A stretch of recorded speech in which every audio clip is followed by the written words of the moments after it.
네, 여러분 안녕하세요. 디지털 경제와 금융 그리고 미래 산업의 모든 것을 알아보는 인포맥스티. 저는 오진석입니다. 자, 오늘 제 옆자리에는요 업라이즈의 이호석 이사와 함께 하겠습니다. 안녕하세요. 안녕하세요. 네, 이 8월 둘째 주 초반부터 내린 비가 상당히 많이 와서 많은 피해가 나고 있는데 현재 이호석 이사 근무지가 강남 지역이라고 하던데 피해는 맞습니다. 없으신가요? 네. 그래서 약간의 피해도 있었는데 뭐 예. 저희는 괜찮습니다. 근데 다른 피해 보신 분들이 많아서 걱정이 많이 되긴 하더라고요. 네, 빨리 복구가 됐으면 바람이고 더 이상 피해가 나오지 않기를 바라는데 이번에 서울에 내렸던 비가 115년 만에 최대 강수량이라고 하더라고요. 너무 많이 왔다 이런 생각이 드는데 기후변화 영향도 좀 있을까요?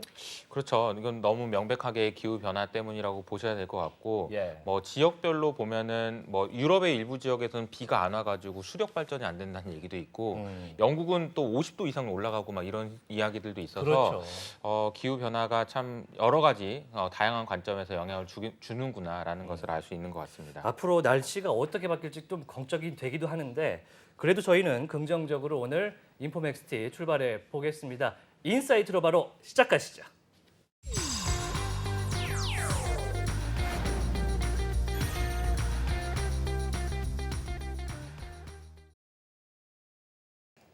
네, 차고 넘치는 정보 속에서 균형 있는 인사이트를 찾아 드리겠습니다. 저희 인포맥스티의 메인 코너죠. 인사이트 시간입니다. 오늘 어떤 분 모셔볼까요? 지난번에 한번 나오셔가지고 네. 매크로와 관련된 그리고 이제 전반적으로 굉장히 중요한 인사이트를 주고 가신 분이 계신데 네. 생존 투자 윤수목 채널을 운영하고 계시는 윤수목님을 모셨습니다. 네, 윤수목님 모셔보겠습니다. 안녕하십니까? 안녕하세요. 안녕하십니까? 네, 반갑습니다. 안녕하세요. 윤수목님은 저번에 저희 채널에 나오셔서 굉장히 인기를 끌고 댓글도 좋은 반응이 많았습니다. 보셨어요? 인기가 있었나요? 그렇습니다. 다행이네요. 실제로 그날따라 이게 거시경제 관련 인덱스가 많이 나오는 날이었다 보니까 네. 이제 이호석 이사와 윤수봉님께서 굉장히 조합이 좋았다 이런 평가가 저희 내부적으로도 있었습니다. 그렇군요. 오늘도 잘 부탁드리면서 이야기를 진행해 볼 텐데요. 오늘은 저희가 이제 가상자산 시장 관련해서 투자와 관련된 이야기, 정보들, 전략 좀 이야기해 보도록 하겠습니다. 상당히 요즘 그 디지털 자산 관련 시장이 빠르게 바뀌고 있고 회복세도 보이고 있기 때문에 그런 인사이트 오늘 필요합니다.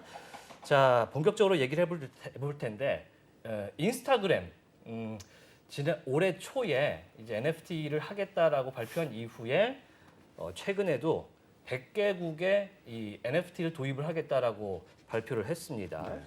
이게 NFT 시장의 확대라든지 발전에 좀 영향을 줄 것 같습니다. 어떻게 생각하세요?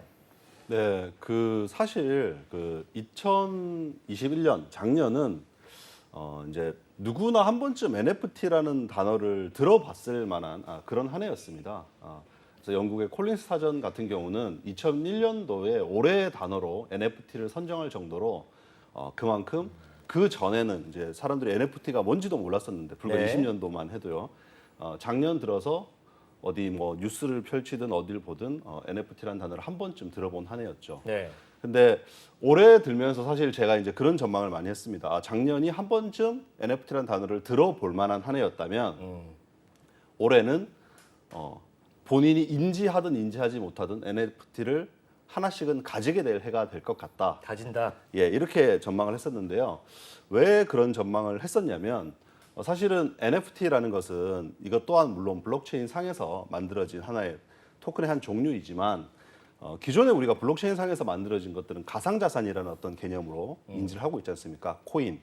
예, 이런 것들은 사실은 규제 이슈에 좀 민감한 그런 어떤 자산, 디지털 자산의 성격을 가지고 있었습니다. 근데 NFT의 경우에는 상대적으로 규제로부터 조금 상대적으로 자유로운 면이 있기 때문에 네. 많은 기업들이 NFT와 관련된 비즈니스를 하는 데 있어서 좀 주저하는 정도가 이제 상대적으로 적고 적다. 또, 예, 공격적으로 또 하는 기업들도 많고 또 심지어 대기업들도 이미 한국의 대기업들도 많이 NFT와 관련된 사업을 뭐 드러나듯이 또는 예. 또 뭐 조심스럽게 준비를 다들 많이 하고 있습니다. 우리가 알만한 뭐 대표적인 뭐 삼성이라든지 현대라든지 뭐 이런 기업들이 지금 다 하고 있거든요.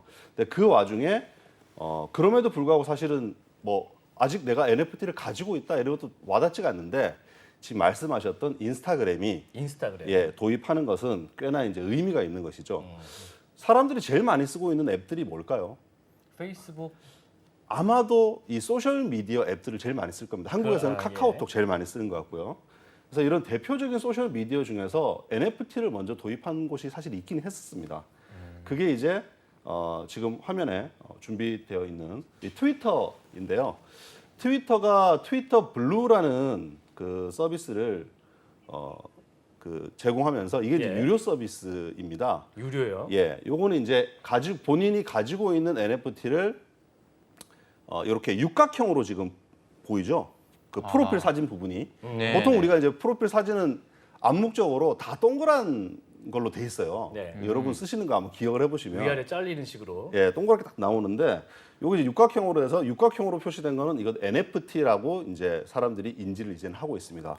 근데 이건 트위터 유저들 그리고 트위터 블루 유저들끼리나 겨우 아는 정도 수준이었는데 이번에 인스타그램이 100개국에 걸쳐서 이렇게 서비스를 하겠다고 하는 것은 굉장히 어떤 뭐랄까요 대규모의 서비스를 제공하는 사실상의 최초 사례라고 봐도 될 것 같습니다. 대중 도입 사례죠. 예, 그래서 예. 이제 또 인스타그램 같은 경우는 워낙 전 세계적으로도 많이 쓰기도 하고 네네. 또 메타라는 기업에서 지금 하고 있지 않습니까? 페이스북도 예. 하고 있는. 페이스북을 하고 있는 메타라는 기업은 사실 수년 전부터 가상자산과 관련된 사업을 정말 준비를 많이 해왔었어요. 네. 근데 그 과정에서 계속 규제 당국과 마찰이 있었죠. 있고 예, 어려움을 겪었거든요. 근데 NFT를 지원하는 것, 특히 이제 NFT의 쓰임새가 주로 프로필 사진으로 쓰이는 것이 지금 제일 사람들이 쉽게 쓰는 방식이기 때문에 이 방식을 쓰는 데 있어서는 이거 뭐 규제 이슈가 해당될 문제가 아니지 않습니까? 네. 그냥 그림 하나를 판매하는 것도 내가 아니고. 프로필로 쓰겠다는 것이니까. 예, 그러다 보니 100개국에 이렇게 대규모로 제공하는 것이 그렇게 어렵지 않을 것으로 예상을 하고 있고요. 지금 이미 이제 국내 유저들 중에서도 지금 준비한 화면이 있는데요. 우리가 근데 NFT 질문을 하나 드리면은 사실 NFT와 관련돼서 시장의 생각은 작년에는 아까 말씀하신 대로 야 NFT 막 하다가 사실 올해는 뭐 연준이 뭐 금리를 올린다든지 어쩐다든지 하면서 뭐 가격도 많이 하락하고 그러면서 좀 사그라들어가지고 좀 잊혀지는가 싶었더니 뭐 이렇게 준비하는 곳이 굉장히 많았었고 상반기와 하반기는 그렇네요. 또 온도 차이가 상당히. 예, 온도 차이가 그러니까요. 있고요. 예. 작년 하반기는 너무 뜨겁게 거래가 많이 그러니까요. 됐었고 가격도 많이 올랐고 또 상반기에는 가격적으로는 상당히 많은 조정을 받았고요.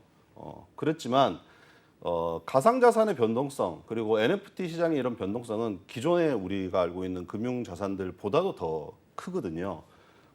그러다 보니까 이제 더 어떤 그런 변동성을 보였는데 네. 중요한 것은 이 새로운 어떤 분야를 개척해 나가고 있는 주체들 이제 대체로 아무래도 서비스 공급자들이죠. 이건 이제 네. 이쪽 씬에서는 빌더라고 표현을 많이 합니다. 빌더. 이 네, 빌더들은 빌더. 가격 조정세일 때 더 열심히 개발을 많이 합니다. 네. 아, 예. 가격 올라서 대중들이 뜨거워할 때는 그때는 오히려 세일즈에 집중해야 될 때이고 지금이야말로 제품 개발에 더 집중할 때이거든요.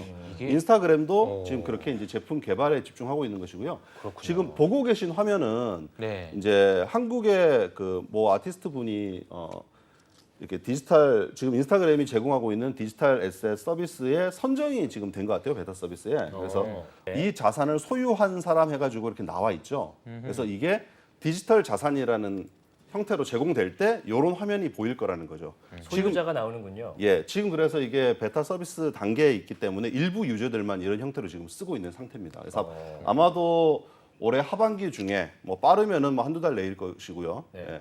예, 인스타그램 유저들이 이제 전 세계 100개국의 유저들이 디지털 에셋을 이렇게 NFT를 자기 프로필로 일단은 쓰는 것을 가장 기본적인 기능으로 제공하게 될 것 같습니다.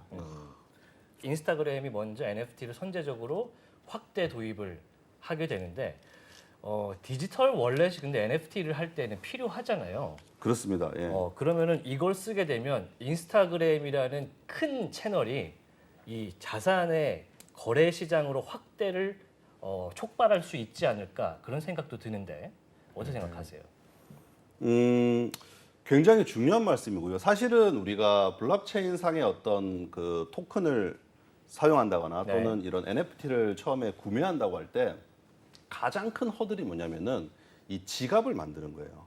지갑. 전자지갑 예. 예, 또는 뭐 디지털 월렛 이렇게 네. 표현을 하는데 어플 귀찮아요. 같은 것도 어렵고. 예, 뭐 우리 효석 이사님은 해보신 적 있으시죠? 해본 적이 있는데 우리 귀찮아요. 앵커님 해본 적 있으신가요? 갖고는 있는데 예. 비밀번호를 잃어버렸어요. 이거 뭐 지갑인지 뭔지 들어있는 건 어디서- 없어요. 너무 어려워 지갑 하는 게. 그래서 이제 그런 부분이 허들이에요. 그래서 그걸 이제 우리가 보통 뭐 사용자 인터페이스 또는 뭐 사용자 경험이라고 해서 UI UX라는 표현을 많이 쓰지 않습니까? 네. UI UX의 어떤 문제점이 제일 좀 큰 허들인데 사실 모르긴 모르지만 우리가 카카오톡 내에도 전자지갑이 들어있거든요. 클립이라는 전자지갑이. 네. 근데 본인들이 사실은 인지를 못하고 있어요. 카톡 쓰는 분들이. 아하. 그런데 이제 그 메뉴가 굉장히 많은데 그 중에 찾아보면 더보기에 있더라고요. 예, 자기 지갑이 있거든요. 예. 인스타그램이 이걸 요번에 이렇게 제공할 때 저도 가장 궁금한 부분이 그 부분입니다. 어떤 형태로 이 본인의 디지털 에셋 NFT를 프로필로 쓰게 만들어 줄까? 뭐 가장 간단한 방법은 기존에 많이 쓰고 있던 지갑을 손쉽게 연결하는 형태로 제공할 수 있을 텐데요. 네. 아마 그 방법은 기존에 디지털 에셋을 많이 쓰시던 분들, 전자지갑을 많이 쓰시던 분들에게 익숙한 방법일 것 같고 네. 결국에는 그 방법에서 조금 더 사용하기 좋은 방법으로 이 메타라는 기업이 인스타그램 서비스를 이용해서 점점 더 쉽게 접근하도록 만들어 갈 것이다 이렇게 기대를 하고 있습니다. 그래서 이 과정에서는 결국 NFT가 더 대중화되는 어떤 단초가 되지 않을까. 확실히 심리적인 허들이 내려갈 것 같아요. 그렇죠. 아무래도 NFT 이러면은 다른 세계의 어떤 얘기처럼 그냥 뭐 뉴스 같은 데서는 한 번씩 보는 것으로 느껴졌던 것이 사전에서나 볼 법한 단어였는데 예. 근데 내가 팔로우하고 있던 친구들이 NFT라고 하면서 뭘 올리네. 신기하네. 근데 이걸 사고 팔았다는데 뭐 어떻게 돈을 벌었다네. 뭐 내가 직접 만들었다네. 이런 정보들을 접하는 과정에서 나도 한번 해볼까? 이렇게 될 것이다라고 예상을 합니다. 그러니까 이게 사실은 이쪽에서 안 쓰던 사람이 쓰는 쪽으로 넘어오기 위해서 필요한 것이 허들이 낮아야 되는 거거든요. 왜냐하면 사람은 행동은 잘 안 바꿔요. 웬만하면 그냥 신문 보던 사람은 계속 신문 본단 말이에요. 특히 이쪽은 약간 고정관념이 있었기 때문에 그렇죠. 넘어오는 게 되게 힘들 것 같아요. 그런데 이게 그마저도 지갑 만드는데 복잡하고 그러면 거의 대부분이 포기한단 말이에요. 그렇죠. 나도 한번 해볼까 하다가 포기하는데 이런 식으로 그 장벽이 낮아지고 하다 보면 넘어오시는 분들도 훨씬 더 편하게 넘어오실 수 있지 않을까 네. 그런 생각도 드네요. 그 네이버의 스마트 스토어라는 게 있잖아요. 개인 몰인데 성공을 상당히 많이 했는데 성공 요인 중에 하나가 가입 절차 이런 것들이 굉장히 간소화돼서 맞아요. 많은 유입이 됐다 이렇게 얘기를 하더라고요. 그래서 인스타그램도 마찬가지로 이제 개인 소비자들이 특히 인플루언서 같은 분들이 이 NFT를 직접적으로 쓰게 되면은 확장력이 있지 않겠습니까? 네, 분명히 그런 효과가 있을 것 같고요. 인플루언서 분들께서 직접 쓰는 것뿐만 아니라 직접 만들어서 만든다. 판매하실 수도 있다라고 생각이 듭니다. 해외에서는 그런 사례들이 지금 많이 있거든요. 네. 그리고 국내에서도 그런 시도를 하시는 분들도 있고요. 네. 사실 우리가 이런 표현은 좀 진부한 표현인데 프로슈머라는 표현 많이 썼지 않습니까? 직접 생산하면서 생산하고. 동시에 소비까지 하는 그런 시대가 된 지가 이미 오래되긴 했는데 네. 이 디지털 자산들 또 사실은 코인을 만드는 건 좀 어려운 일이었어요. 네. 뭐 개발자들은 요즘에는 뭐 쉽게 합니다. 뭐 이렇게 또 뭐 몇백만 원에도 해준다는 데 있답니다라고 하지만 NFT를 만드는 것은 코인을 만드는 건 허들이 있다고 느꼈는데 네. NFT를 만드는 거는 훨씬 더 쉽습니다. 실제로 그렇기도 하고요. 예. 네. 그래서 이제 말씀하신 것처럼 인플루언서나 이런 분들이 그것들을 통해서 직접 만들어서 판매하실 수도 있고요. 또 당연히 또 이미 시중에 많이 나와 있는 NFT들을 사용하실 수도 있고 그렇다면은 많은 분들께 또 파급 효과가 크겠죠. 실제로 지금 뭐 예술가라든지 이런 분들, 인플루언서들이 창작 활동을 많이 하죠. 그렇죠. 맞습니다. 예. 그래서 기회가 좀 늘 것 같아요. 이게 이제 사실 굉장히 중요한 것이 결국에는 웹3라는 단어를 오늘 꺼낼 네. 수밖에 없는데요. 웹3. 예. 흔히 우리가 지금 기존에 쓰고 있던 인터넷을 웹2라고 지금 얘기를 네네. 정의를 내리고 있거든요. 이 웹2의 어떤 특징은 소위 말해 빅테크 중심의 서비스가 제공되고 있다라는 것이 이제 웹2의 한계점입니다. 구글, 우리가- 뭐 아마존 뭐 예, 이런 데서 최초의 인터넷을 쓸 때만 해도 누구나 집에서 그냥 홈페이지 만들고 그냥 정보를 제공하는 형태였는데 이것이 점점 진화되다 보니까 거기에다가 뭐 댓글도 쓰고 거기다가 여러 가지 어떤 상호 기능들을 작용이 가능해진 넣다 거죠. 보니까 대규모의 어떤 데이터베이스를 통해서 서비스를 제공해야 됐고 그러다 보니 이제 결국에는 빅테크들이 이 현재 인터넷 환경을 주도하게 되는데요. 웹3라는 것은 블록체인 상에서 만들어진 어떤 탈중앙화된 인터넷 환경이거든요. 네네. 거기에서 이제 그 가장 중요한 부분이 아까 아티스트 이런 분들 말씀하셨는데 네네. 기존에 우리가 쓰고 있던 인터넷 환경에서는 이 대규모로 서비스를 제공하는 빅테크들이 상당히 많은 수수료를 거기서 떼갔어요. 네. 예.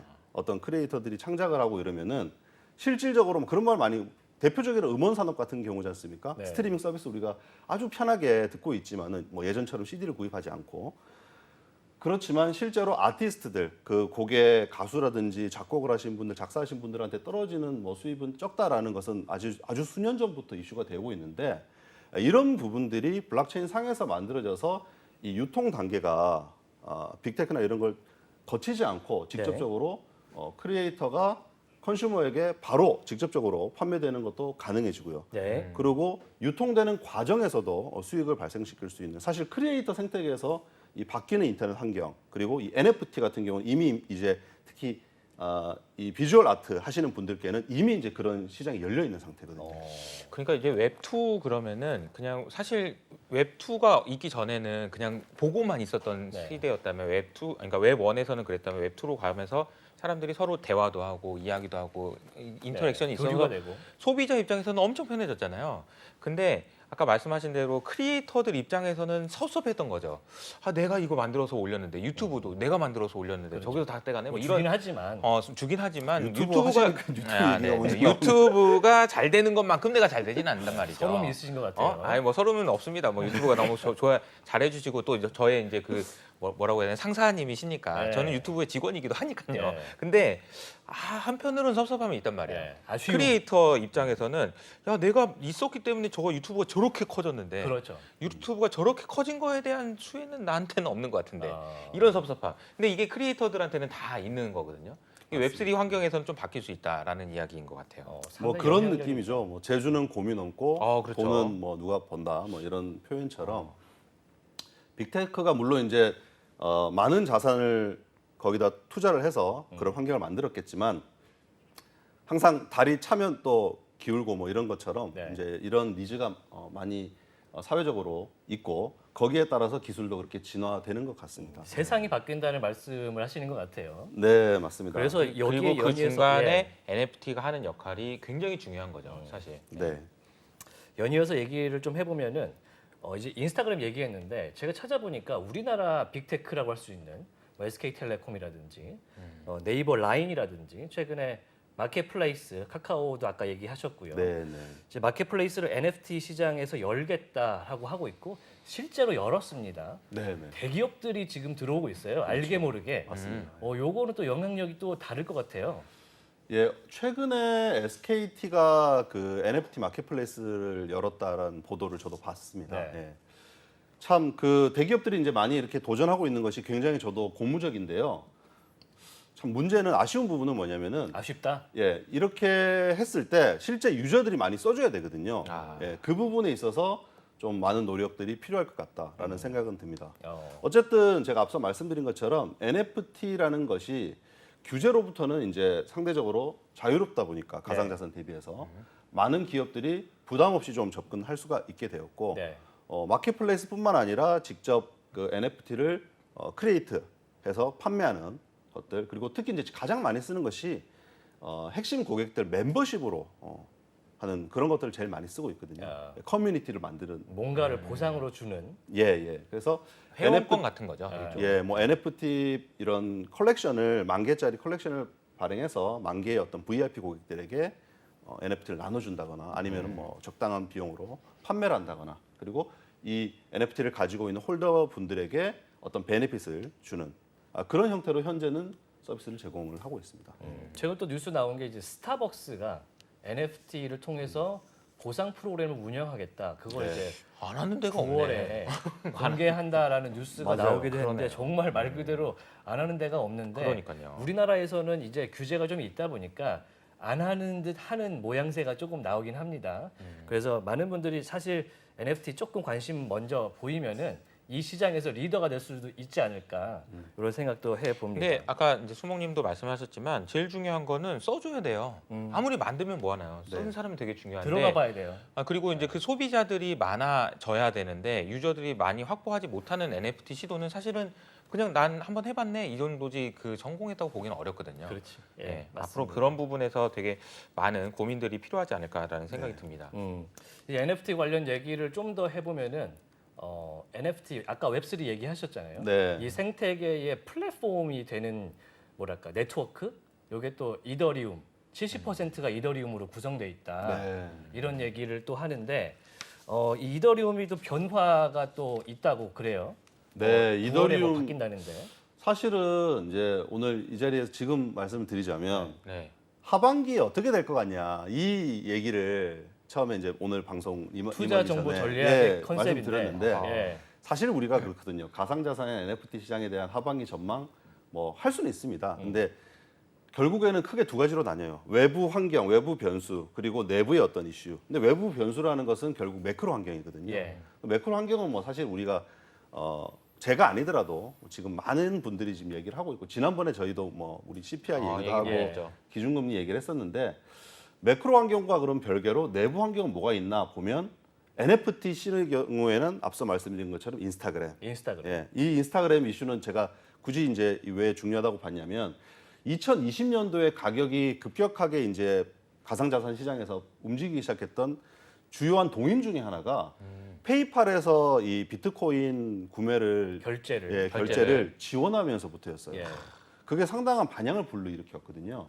근데 NFT의 경우는 인스타그램이 그런 역할을 할 수도 있겠구나라는 생각이 들어서 트리거가 된다. 예, 하반기에 중요한 이슈로 봤고 그리고 지금 앵커님께서 말씀하신 것처럼 그 가상자산 시장에서는 지금 이더리움이 올해 하반기에 지금 예정돼 있는 이벤트가 하나 있는데 말로는 이게 이제 9월 19일. 예, 가장 큰 이슈입니다. 이게 바로 이제 머지라는 이름의 그 이더리움 업그레이드 2.0 업그레이드. 예, 그러면 절차입니다. 이더리움 머지가 뭔지 머지가 일단 좀 간단하게 뭔지. 좀 설명하고 아니 넘어가겠습니다. 얼마 전에 예. 우리나라에 오셨어요 비탈릭 부테린이. 그렇습니다. 와가지고 행사가 되기 그 동네 그 일대가 마비됐다고 하더라고. 워낙 이제 사진 찍고 싶은 사람들이 많아서. 예. 근데 그분도 오셔가지고 이더리움 머지에 대한 설명을 많이 하셨다고 하는데 예. 이더리움 머지 뭡니까? 이더리움 머지라고 하면 머지가 네. 뭐지? 예, 사실은 앞부분에 조금 알아야 될 게 있습니다. 아, 그래요? 이더리움을 이미 어느 정도 기초 지식이 필요합니까? 알고 네. 있는 분들이야 뭐 그냥 바로 머지까지 이미 알고 있겠죠. 가시죠. 예. 간단하게만 좀 말씀을 드리자면 사실 블록체인을 만드는 과정에서는 블록체인을 생성하는 블락을 생성하시는 그 참여자들 사이에서 합의 알고리즘이라는 것이 존재합니다. 합의.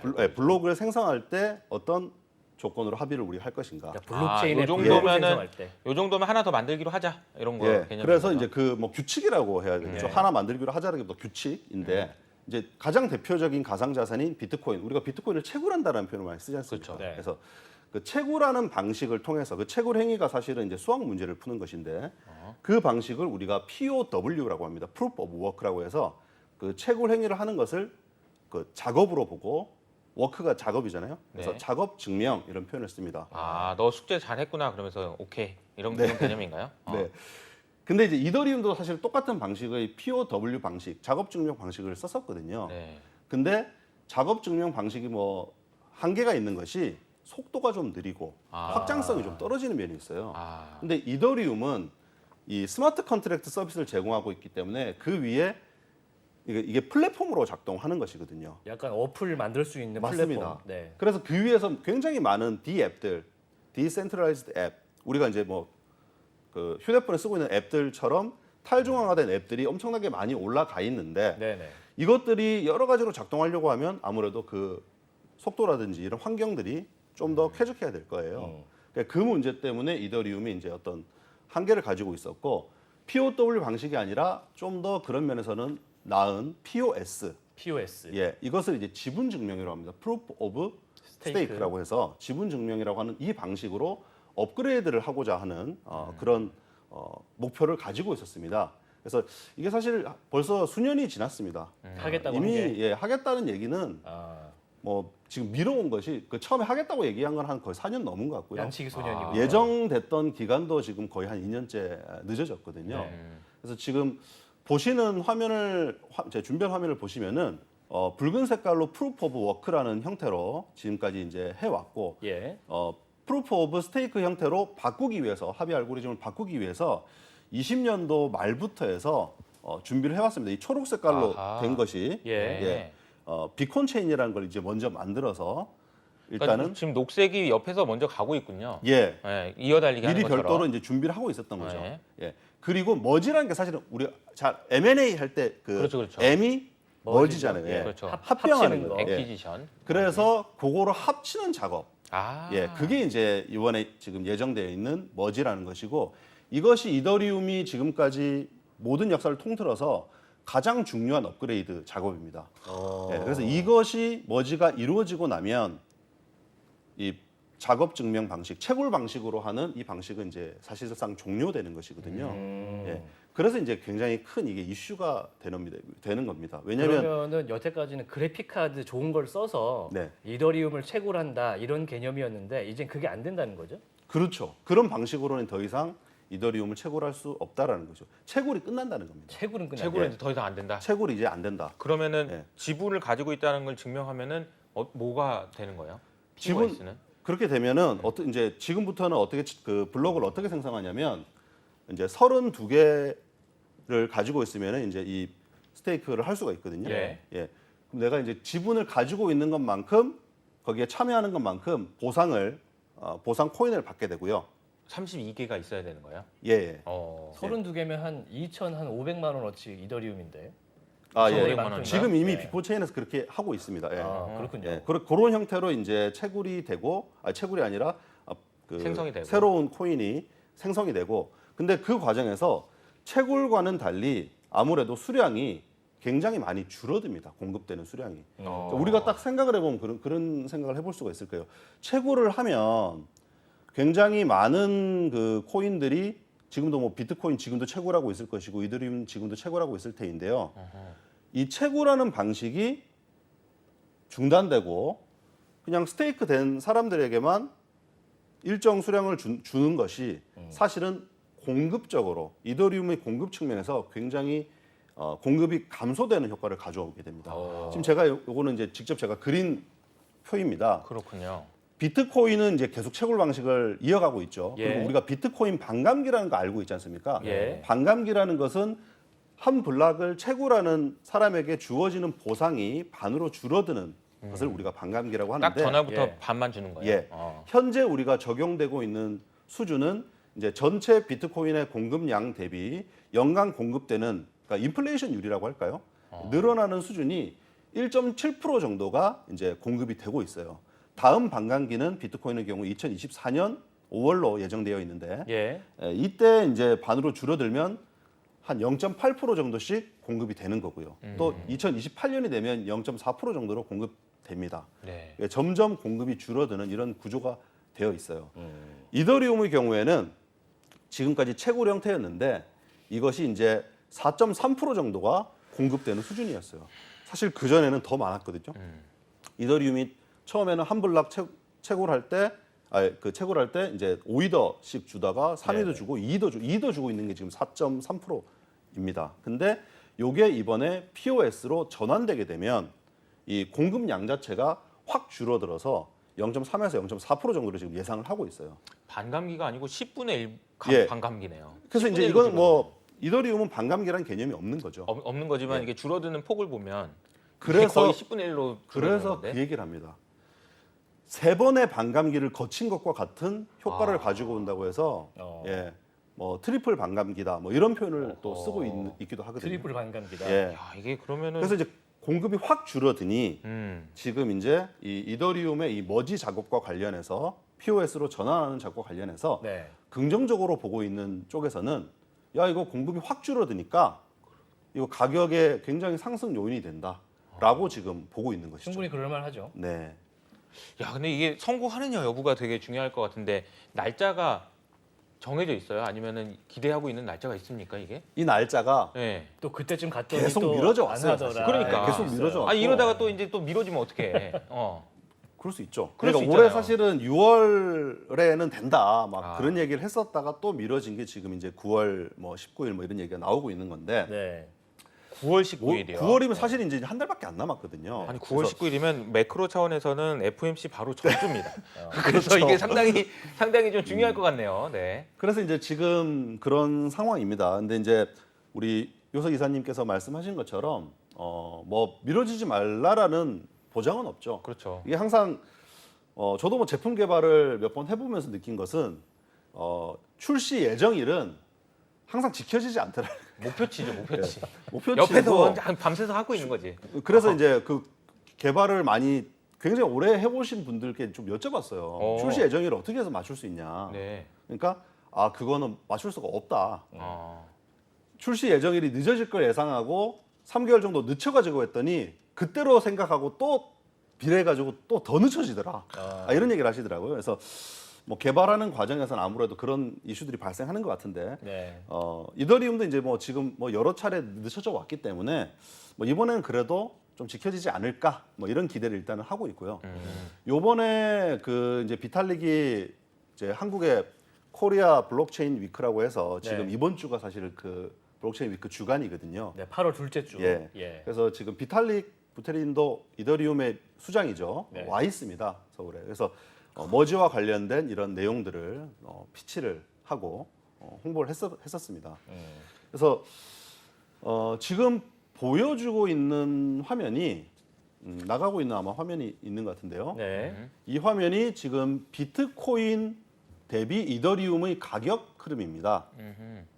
이게 언제부터인가요? 이게 17년 초부터입니다. 이게 지금 이 차트를 바이낸스 거래소에서 제가 가지고 왔는데요. 초록색과 빨간색을 좀 설명을 해주시죠.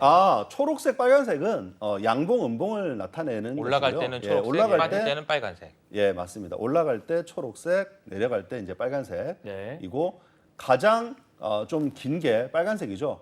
저 때는 이제 올라갔다가 쭉 빠졌다는 얘기겠죠. 네. 예.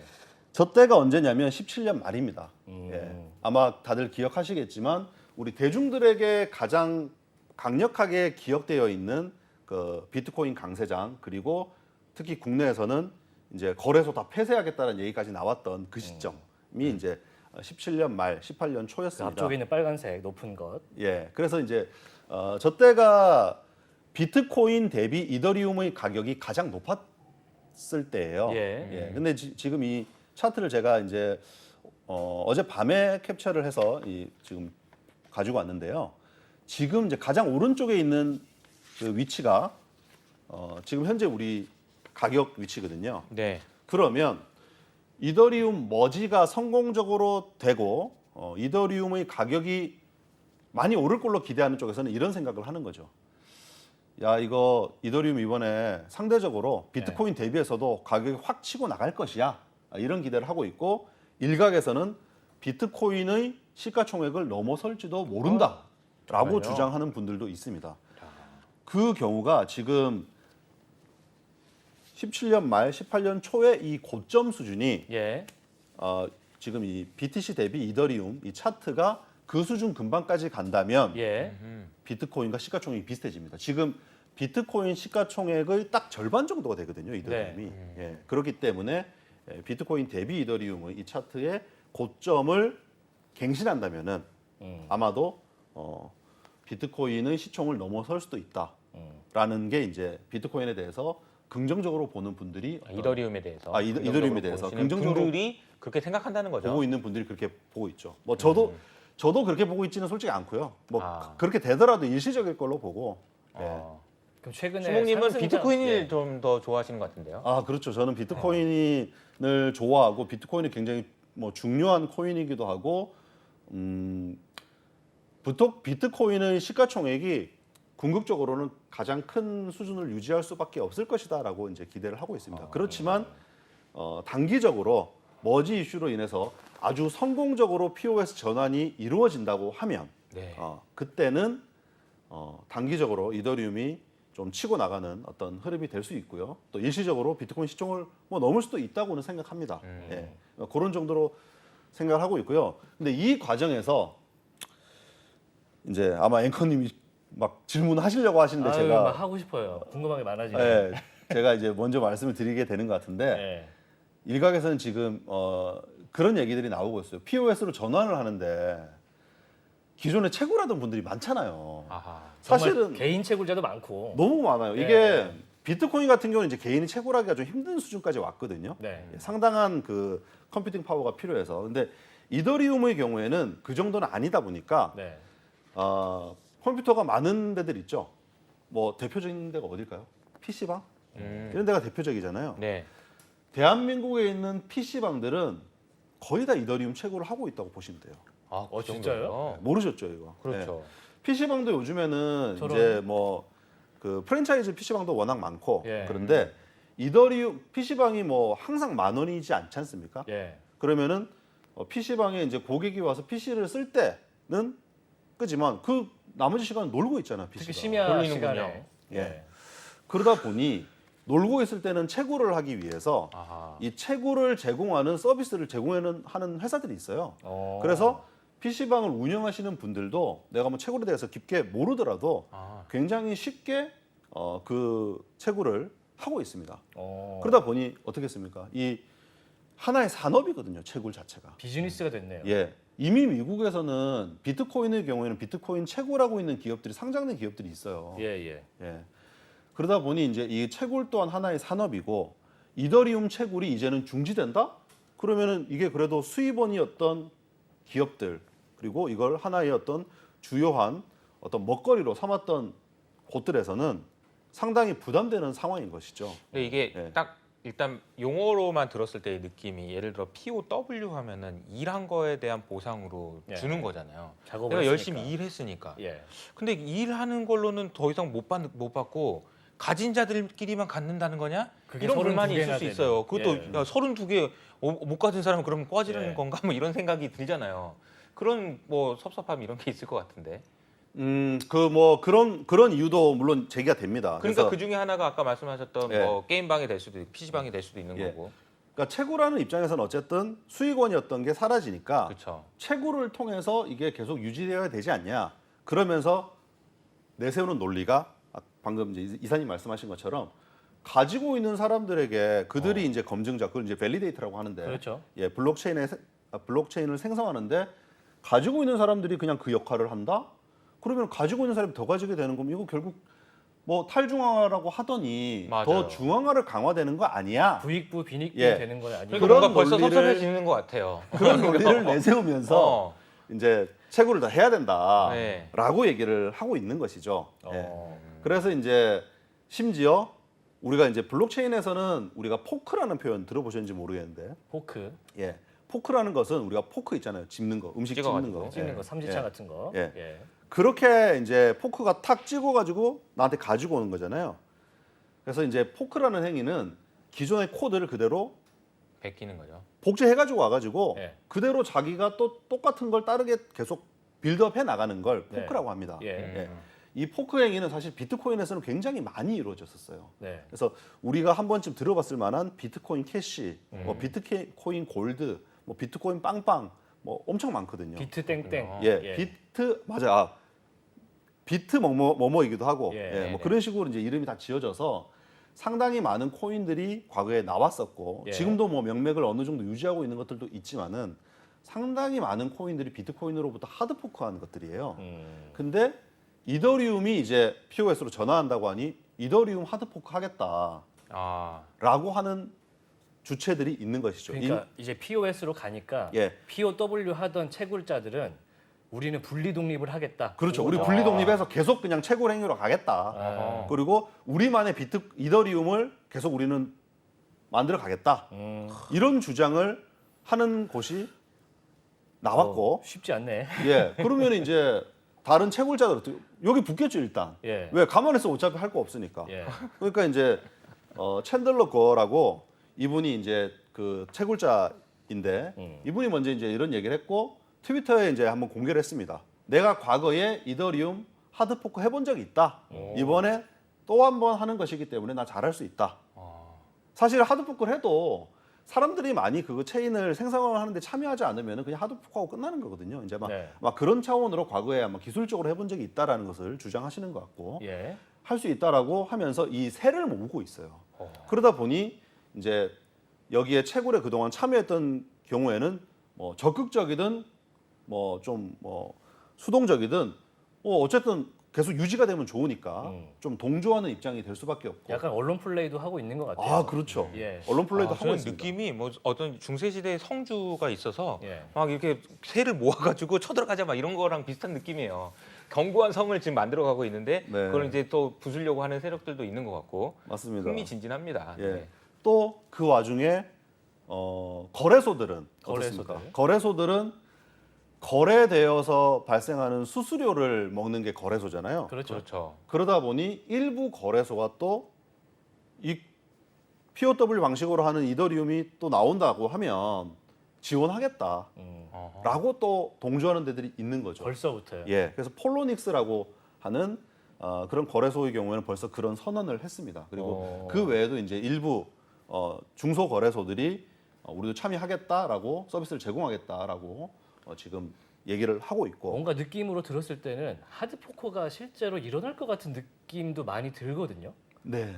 시장에 많이 영향 미칠 것 같은데 어떻게 생각하세요? 될지 안 될지는. 그래서 지금 이 부분에 관한 전망이 상당히 지금 이슈예요. 아, 지금 그게 이제 이슈. 9월 중순 정도로 예정이 되어 있다 보니까 예. 사실 한 달 남았고 그게 최근에 가격에도 조금씩 반영되고 있고요. 네. 예, 이더리움 최근에 좀 상승한 데 보면 상승한 이유를 보면 7월 중에 그리고 8월 지금 이제 뭐 초인데 7월 중에 좀 6월 말에 바닥을 좀 찍고 반등하는 과정에서 이더리움 상대적으로 많이 올랐거든요. 네. 다른 코인들 뭐 비트코인 같은 경우 15%뭐 다른 코인들 40% 50% 오를 때 이더리움 한 70% 정도 올랐는데 거기는 머지에 대한 이슈도 있었지만 네. 이 머지 과정에서 결국에는 POW로 하겠다라는 데들이 나오니까 그럼 어떻게 되냐면 기존의 이더리움을 가지고 있는 사람들의 지갑에 그대로 새로운 코인 POW 하는 이더 POW가 그대로 똑같이 에어드랍 되듯이 나는 그냥 이더리움만 들어온다? 가지고 있었는데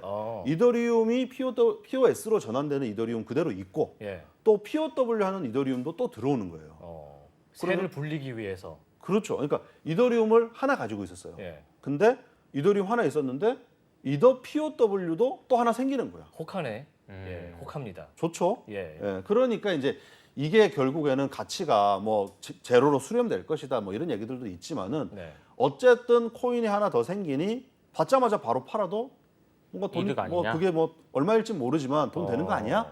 이런 생각을 사람들이 이제 기대감을 갖게 되는 거고요. 과거에도 제가 말씀드린 것처럼 이 하드포크 하는 과정에서 정말 하드포크 하고 바로 끝난 경우도 있지만은 이게 꽤나 유지되고 어떤 나름의 생태계를 만들어내고 하는 경우들이 있었습니다. 네. 그렇기 때문에 이 이더 POW가 어쩌면은 어떤 생태계를 만들어낼 수도 있지 않을까 하는 막연한 기대를 하는 분들도 계십니다. 예.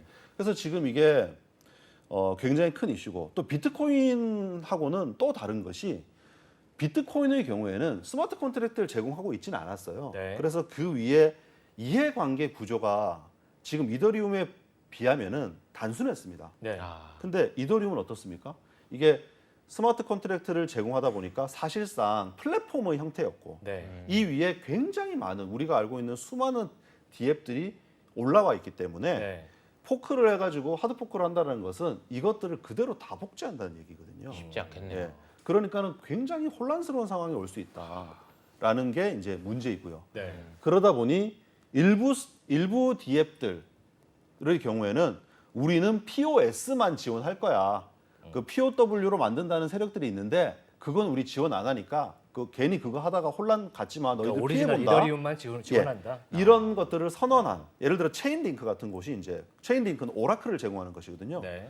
오라클 간단하게만 설명드리자면 우리 리얼월드에 일어나고 있는 이런 그 디지털화 되어 있지 않은 것들을 데이터를 제공하는 디지털 공간에 가져와서 제공해주는 이런 것들을 하는 게 이제 일종의 오라클이라고 할 수 있는데 이 서비스를 제공하는 게 체인링크입니다. 예. 근데 체인링크가 이제 그런 선언을 했어요. POS로 이더 POS로 전환되는 데는 우리 지원 안 하겠다. 괜히 그거 하다가 소비자들이 혼란 일으키지 마라. 이 얘기를 했고 또 대표적인 어떤 그 이더리움 상에서 가장 많이 쓰는 것 중에 하나가 스테이블 코인입니다. 네. 그래서 스테이블 코인의 대표적인 게 뭡니까? 테더. 예. DT.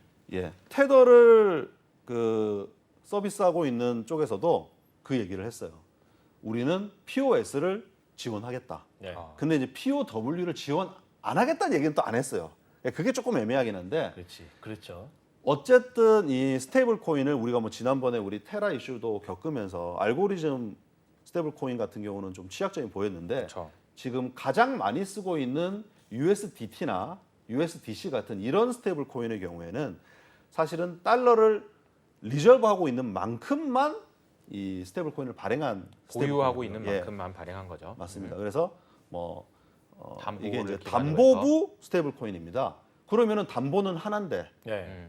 이더리움 상에서 USDT가 있고 네. 이더리움 POW 상에도 또 똑같은 USDT가 생긴다고 하면 복사가 되는 거면. 그렇죠.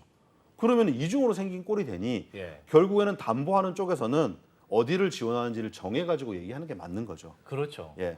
그래서 이제 요렇게 그대로 매칭이 되는 경우가 있지만은 이런 것들은 리얼드하고 연계된 경우에는 이제 이렇게 딱 지정해서 얘기를 하고 있는 거고요. 근데 그렇지 않고 그냥 모든 서비스가 디지털 상에서만 제공되고 있는 것들은 사실은 아직 뚜렷하게 얘기를 안 하고 있는 디앱들도 있어요. 확정을 못한 곳이군요. 예. 어. 그래서 이 이더 POW를 약간의 막연한 기대를 하고 있는 분들은 어떤 서비스들은 여기서 무언가 지원을 계속 하지 않을까? 어. 이걸 기대하고 있고 또 POS로 전환되는 과정에서 뭔가 거기서 문제점이 순탄하게 사실 안 될 수도 있단 말이에요. 바로 예. 모든 문제가 해결돼 있지는 않겠죠. 그러면은 POW를 지원하고 있는 쪽에서는 야 너희들 수년 동안 이 환경에서 디앱 생태계 만들고 해가지고 잘 해갖고 왔는데 우리가 계속 안정적인 환경 제공하고 있으니 여기를 계속 써 이렇게 이제 회유할 수 있다라고 생각을 하는 것 같아요. 네. 예. 그래서 그냥 단순하게 POW가 해프닝으로 끝날 수도 있고요. 어쩌면 일정 기간 동안 여기서 뭔가 서비스를 제공할 수도 있다. 이런 어떤 기대가 지금 양립되고 있는 상황입니다. 이게 뭐 D앱 그러니까 이제 모르시는 분들을 위해서 혹시라도 제가 그냥 부연 설명을 좀 드리자면 네. 이런 설명 비유가 가능할 것 같아요. 그러니까 우리가 핸드폰에 쓴 앱 있잖아요. 그 앱이 iOS라는 그 시장 장터거든요. 그건 애플. 예. 애플 그리고 안드로이드, 네. 구글 이런 장터가 있어요. 그런 장터를 이더리움에 비유를 한다면은 그 이더리움이라는 장터가 있는데 그 장터 위에 올라오는 앱을 D앱이라고 보통 표현하고 네. 근데 이더리움 이 장터가 바뀌는 거죠. 새로운 장터로. 그러니까 그 장터에서 여기서 그냥 장사할 거야 라는 애들도 있는 거고 나는 다른 데 가서 장사할 거야 새로 생긴 데서 이런 것도 있고 그러니까 약간 뭐 되더라도 혼란스러운 상황이 네. 좀 이어질 수 있겠다라는 생각이 좀 듭니다. 맞습니다. 지금 이제 부연 설명해 주셨는데 결국에는 우리가 모바일 폰을 쓸 경우에는 딱 두 가지밖에 없잖아요. 네. 애플이 제공하는 iOS 그렇죠. 운영 체제 어. 그리고 구글이 구글이 하는 하는 안드로이드. 예. 그런 것과 같은 게 이제 이 블록체인에서는 이 스마트 컨트랙트 메인넷이거든요. 예. 그래서 대표적인 것이 이제 이더리움이 네. 있는 것이고 과거에 이제 우리 테라도 네. 있었던 것이고 네. 뭐 솔라나 뭐 솔라나. 여러 가지가 있는 것인데 이 결국에는 이 지원하고 있는 이 환경의 변화가 잘 전환이 될 것이냐 POS로 전환하겠다는데 잘 전환이 될 것이냐 네. 그리고 전환하는 과정에서 기존에 우리가 제가 앞서 말씀드린 것처럼 웹2에서는 지원하는 기업만 그냥 할 수 있는 것이었지만 네. 이 웹3 환경, 블록체인 상에서 만들어지는 곳에서는 누구든지 하드포크 해가지고 마음에 안 들면은 내가 새로운 환경을 만들겠다라는 걸 할 수 있는 환경. 어찌 보면 좀 더 나은 환경이죠.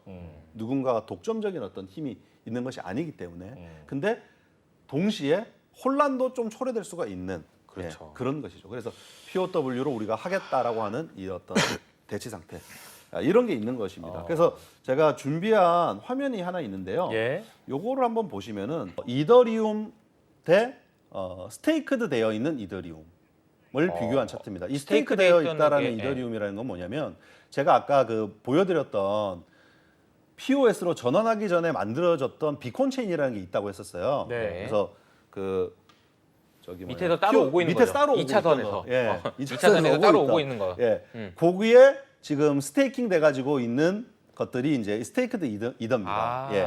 그것들의 가격을 지금 그 교환하는 마켓이 형성되어 있는데 아, 네네. 예, 이게 이제 사실은 뭐 궁극적으로는 같은 거기 때문에 1에 가까워야 되는데 거래가 되다 보니 1 미만으로 거래가 되기도 하고 또 뭐 일시적으로는 아마 1보다 높게 거래되기도 했어요. 네. 이게 녹색이 뭐가 더 비싼 거예요? 녹색이 스테이크 되어 있는 이더가 더 비쌌던 겁니다. 이제 요거는 일시적이었던 것이고 네. 최근에 보면은 이제 훨씬 더 많이 빠졌다가 최근에 좀 반등했다가 다시 빠지고 있는데 많이 빠졌던 건 이제 이 서비스를 제공하고 있는 리도라는 회사가 조금 이제 이슈가 있어서 빠졌었던 것이고 그렇죠. 지난달 네네네. 지난달에 예. 그리고 다시 최근에 좀 빠지고 있는 것은 이 POW 전환과 관련된 기대 때문입니다. 왜 스테이크 되어 있으면은 이더 POW 못 받거든요. 그러니까 이더 POW를 받으려면 스테이크 된 걸 그냥 팔고 이더리움으로 바꿔야지 그 이더 POW 코인을 받는 거예요. 그럼 스테이킹을 하면 안 되는 겁니까? 스테이킹 되어 있으면 못 받는 거예요. 아, 아, 그래요? 그래요? 예, 그래서 이제 이런 현상이 발생하고 있고 제가 차트를 따로 준비하지는 않았지만 이더리움 지갑 주소 숫자가 엄청 많아졌어요. 활성 주소 숫자 자체가. 예. 보통 이제 이더리움 활성 주소의 경우에는 가격하고 코릴레이션이 상당히 높습니다. 예. 근데 이제 지금 사상 최고치를 갱신해 가지고 가고 있습니다. 이더리움의 가격은 지금 사상 최고치는 아니지 않습니까? 예. 지금 많이 조정받은 상태인데 액티브 애드레스 자체는 이더리움의 액티브 애드레스 자체는 사상 최고치를 지금 갱신하고 있다. 그 가장 큰 원인은 이 머지 전환과 관련된 이슈 때문에 사람들이 어딘가에 보유하고 있던 거를 그냥 내가 그냥 이더리움 체인상의 지갑으로 가져오려고 하는 그런 수요 때문에 이렇게 발생한 것으로 보고 있습니다. 부테리는 이 관련해서 뭐 어떤 게 낫다 이런 의견을 내놓은 건 없어요? 비탈릭 부테리는 단호하죠. POW로 전환되는 거 그거 쳐다보지 마라. 아, 쳐다보지 그거 마라. 어차피 가치 없어진다. 어. 그리고 그것은 뭐 내가 결정하는 것은 아니고 커뮤니티가 그렇게 결정할 것이다. 커뮤니티가 결정한다. 커뮤니티라 하면 이거거든요. 여기에 참여하고 있는 이 생태계에 참여하고 있는 사람들 모두를 얘기하는 겁니다. 그 이더리움 상에 올라가 있는 D앱의 뭐 빌더들, 서비스 제공자들, 그리고 사용자들 이런 분들이 모두 다 포함되는 얘기고요. 결국에는 그 커뮤니티가 이더 POW를 결국에는 외면할 것이다라는 것이 비탈릭의 주장이죠. 예. 그러면 이제 윤수봉님 입장에서는 이더리움 오늘 얘기했는데 네. 장기 투자 관점에서 뭐 상승 하락을 논하는 거는 뭐 이른 것 같고 아직은 좀 해볼만 합니까? 어떻습니까? 분명한 거는 그런 것 같아요. 이더리움 머지에 관한 그 기대는 예. 굉장히 큰 게 분명하고요. POS로 안정적으로 전환된다고 하면 분명히 이것은 가격 상승 요인이 될 것 같습니다. 예. 아직도 의심하는 사람들이 예. 많이 있으니까. 아직도 그렇죠? 의심하고 있어요. 의심하고 있기 때문에 상대적으로 제가 볼 때는 반영이 좀 덜돼 덜 있다고 된 볼수 면이 있죠. 분명히 있고요. 어. 왜냐하면 왜 의심하냐면 그동안 사실 연기가 많이 됐어요. 그러니까. 그래서 뭐 이번에 과연 될까? 어찌 보면은 이더리움 나는 거래하고 있다 하는 분들 중에서 머지 이슈에 대해서 잘 모르는 분들도 계세요. 그냥 갖고만 있는. 왜냐하면은 그동안 맨날 뭐가 있다 업그레이드 한다. 그냥 아유 이건 뭐 엔지니어들의 영역이겠지 아, 그렇구나. 하고 치부하고 이게 이제 가격에 크게 영향을 안 미칠 걸로 보고 있는 분들도 분명히 계시긴 합니다. 근데 그러다 보니 이제 이게 과연 9월에 된다고 하는데 과연 9월에 될까? 올해는 확실히 될까? 뭐 이런 의구심을 가지고 있는 분들도 계시고요. 네. 근데 만약에 POS 전환이 성공적으로 되고 또 POW는 외면된다고 하면 이더리움은 단기적으로 비트코인 대비 아웃퍼폼할 가능성은 분명히 있다. 이렇게 말씀드릴 수 있을 것 같습니다. 네, 뭐 주세선을 뭐 이렇게 따라가면서 얘기를 하지 못하지만 기대해 볼 만하다. 네, 이렇게 그렇죠. 말씀 주시는 그 거. 만약에 뭐 32개 얘기를 했으니까 그냥 이거 되게 그냥 심플한 질문인데 네. 내가 지금 이더리움이 한 개, 두 개밖에 없어요.